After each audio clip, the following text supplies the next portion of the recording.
Hi, this is author-philosopher Ronald E. Springer for EthicsUnderground.com, returning with a reading of Moral Armor, Chapter 5, Part 24, the last part of Social Relationships for Self-Made Man, Enemies. Self-made man, in essence, doesn't often understand enemies, or how to have them. He doesn't understand disrespect.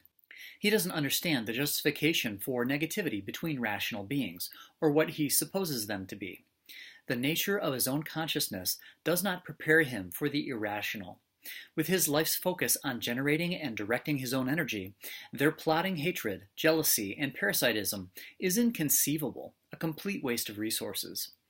He knows there is something very wrong with those who spend their energy in this way. He sees their open or veiled abusiveness, a glaring sneer or a malicious cowardice, poorly hidden under undisciplined expressions, and still he can't quite believe it. The source seems abominable, so total a lack of self-esteem that others become the roving temporary center of their attention, not to experience elation or hero worship, but for the exact opposite, to vent their greatest passion, the desire to hurt. Self-made man doesn't often understand the attack or the motivation. The fear-driven seem offended by his very existence, a malady outside his power to solve. Its only solution seems for him to stop being, a demand he would never approach others with. His enemy in any context is his antithesis, the spirit murderer. I recall being disliked and feared because I could always see much more than such people wanted me to. Implicitly, I knew we were enemies, through something I was willing to see and something they refused to see. It was our pattern of consciousness that was incompatible. It made us mortal enemies. The fear-driven cannot handle life's problems, so they cause others tension and loss, excommunication and violence. Conversation is refused. A point-by-point discussion would reveal their immoralities, so they avoid it, or any other reasonable discipline at all costs. Self-made man can do nothing with the irrational. He can make no progress and find no happiness, so contextual isolation is the only solution. By habit, he isolates all forms of irritation and expands all forms of fulfillment. His cognitive pattern brought into social issues. His proper action in response to evil is to grant it no energy. He counters deception by stalling its pattern, denying the rewards expected by its use. He steps aside and lets their own poison consume them. Typically, he dispenses with the issue of like and dislike, as he doesn't care what such others think, if they think at all. His self-esteem is not subject to their opinion. He pays attention to his own desired inertias, especially when stifled by association with another. Ultimately, he does not preserve relationships with those who subject him to any form of insincerity. He conforms to no subversion and remains on the level instead, naming what must not be named. Watching them scurry is his payment for the burden of its endurance.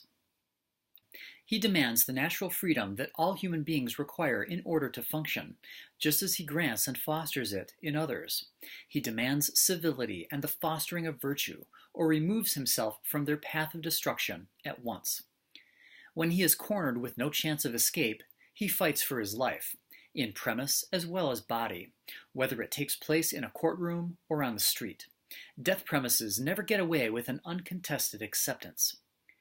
As he approaches none with violence, he permits no such violation. Cognitive independence puts self-made man beyond the living need of parasitism or any premise that leads to it. The disagreement of another is accepted, and respect for positions of authority over their realms of control goes without question. As long as his rights are not violated, no override is ever attempted.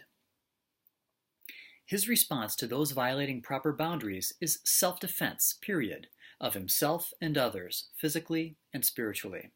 He views violence as a life-threatening insult, its initiation of which is never to be tolerated. When in danger, he counters force with the force necessary to stop it.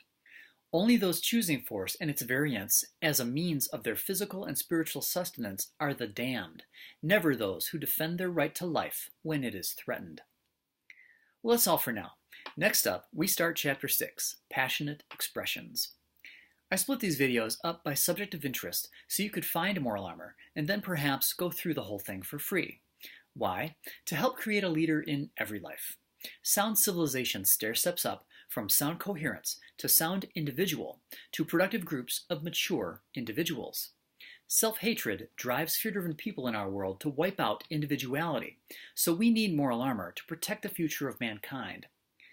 Click subscribe and leave a thumbs up if you'd like to help wipe out moral confusion fast and make the world a better place. If you'd like to go to the next level, you'll find Moral Armor's Patreon link in the show notes.